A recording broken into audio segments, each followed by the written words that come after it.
this corn, y'all. I just don't know. We harvested 5 or 6 ears. Like, this one feels like it might be ready.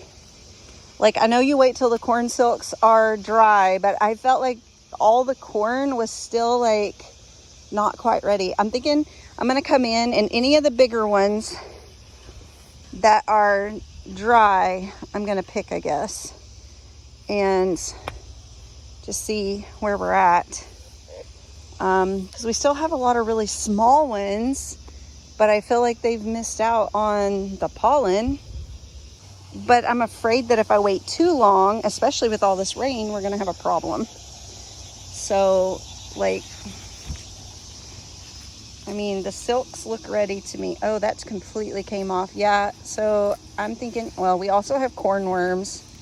So I'm thinking we need to just come out here and pick all of the big ones. And the goats are gonna be super ecstatic about that too. I'm thinking it's definitely corn picking day. All right, well, here we go. Just gonna go ahead and get started.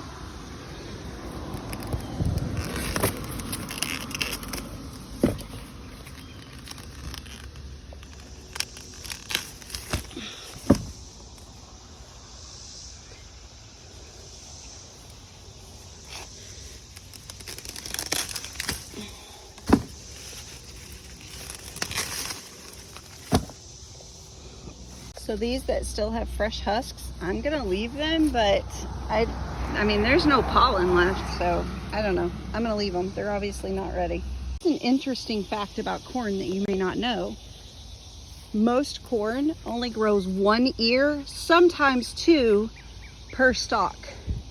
So whenever you plant a corn seed, you really are only gonna get about 1, maybe 2 ears.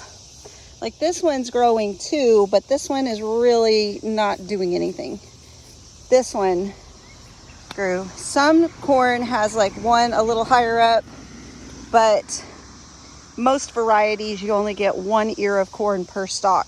So whenever you plant corn, it takes a lot of space, but you don't get a whole lot of yield usually. I mean, we have fun. The girls really wanted to plant it and grow corn, so that's what we did. But for the most part, it's cheaper to find a local farmer who's growing it.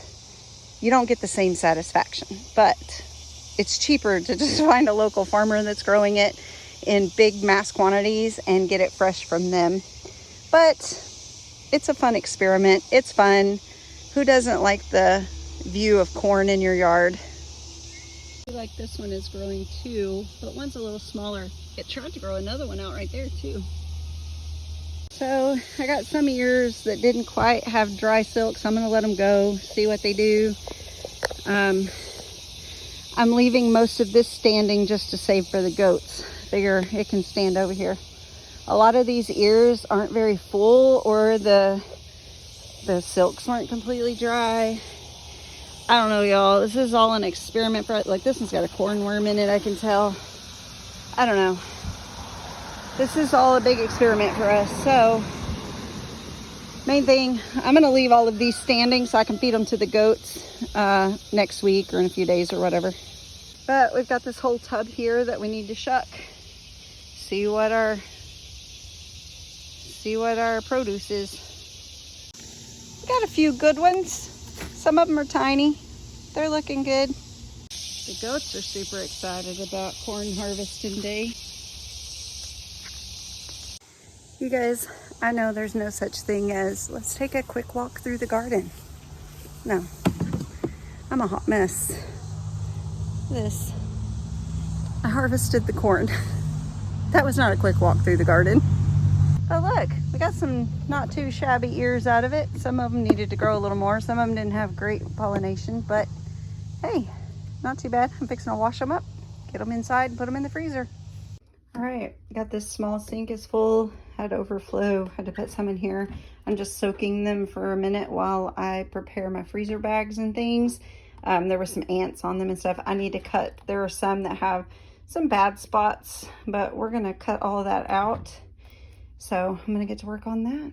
We'll see how many freezer bags we get. So we did get some big, beautiful, full ears of corn.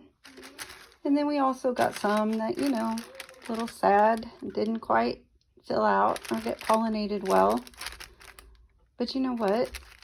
This is kind of home gardening. You don't get the perfect, symmetrical, non-bug eaten ears out of your garden usually. Like, you can if you're growing conventionally, but we put as little input into that bed out there as possible, and this is what we get. You know, you get some that look beautiful. They're still not as big and full as the ones as you get at the store, but we grew this ourselves. You know, when you say real food comes dirty, real food is blemished and not perfect. So I have some that I'm cutting bad spots off of. I have some that look really great.